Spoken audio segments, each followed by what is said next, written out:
What is you were saying, Dr. Osterberg, about having two types of muscles? What is it you were saying there?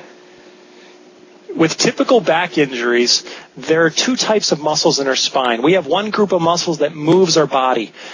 Those muscles are large muscles that cross multiple joints, and when they contract, when our body makes them tighten up, it moves the joints and creates motion in our spine.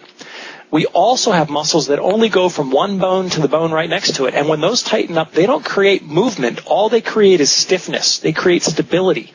When those muscles aren't contracted, our spine is just a loose chain of separate bones. But when those stabilizing muscles tighten up, the spine becomes like a big rod. It becomes a fulcrum that our big muscles can move. And most back injuries happen when those stabilizing muscles are fatigued, or they're tired, or they're weakened, and they may become weak and not be able to contract, or they might just be delayed and be slow. And it takes something as simple as shifting your shoulders, moving your upper body as you shift to get out of a chair, or to get out of the car, or to bend over and pick up a cup of coffee. And just that little shift, all of the joints are stabilized, but there might be one or two that isn't. And that joint stretches because the muscles were too slow to protect it. And then we get a little tearing in some soft tissue. We get some fibers being torn in a ligament or in a disc. That sets off an inflammatory response. We get inflammation. That irritates the nerves. Then we get muscle spasm. And now that patient's going to have an episode of acute back pain for anywhere from 3 to 10 days, where they're going to end up in our office. And it's all because of a little muscle that was delayed in firing in the spine. So our goal is to get them through that injury. The healing process has to happen. The swelling has to go down. The muscle spasm has to be relieved.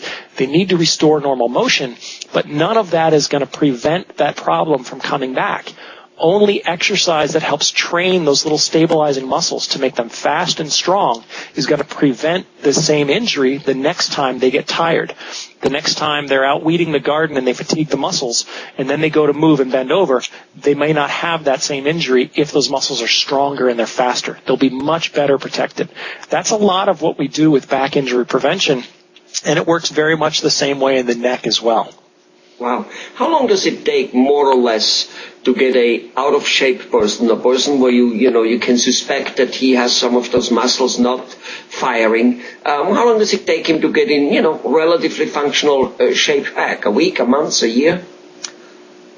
I've explained to you in the past that we do some testing with our patients. We run them through a series of 25 tests. It's called a qualitative functional capacity evaluation. And what we do is we have normal data. We know what we know what the results should be for the average grown man who doesn't have any back injuries. We should know what the results should be for the senior citizen woman who doesn't have any neck problems. So when we're having a patient do a test, we get to compare it to what is normal. And that's really nice, because we may run through the test with you and we may find out that 17 of those tests are fine, but we've got a couple of them that are really bad. And I may show you that, your strength in your lower back is only 13% of normal. Well, immediately we'll start you on a home exercise program, and we repeat that test every 2 or 3 weeks. And usually, even within a period of 2 to 3 weeks, we can see phenomenal changes. We can see 100% improvement. Now, you may go from 13% of normal to 26% of normal, and you're still not back to where you need to be. But we can measure and motivate that patient by showing them, you've made a lot of progress. Keep up the good work. You're on the right track. So that's what we do. When we're done treating the patient in the office, we've achieved relief from the injury and the pain. We'll get them exercising, and we'll monitor them until they're back to normal, or they're as good as they're going to get, and then we discharge them from our care and hope that they never need us in the future. But if they do, we're there for them. Well, here we have it. Dr. Osterberg, an evidence-based chiropractor, based the treatment on evidence, based the prevention practices on evidence. I guess that's wonderful. Thanks a lot, Dr. Osterberg.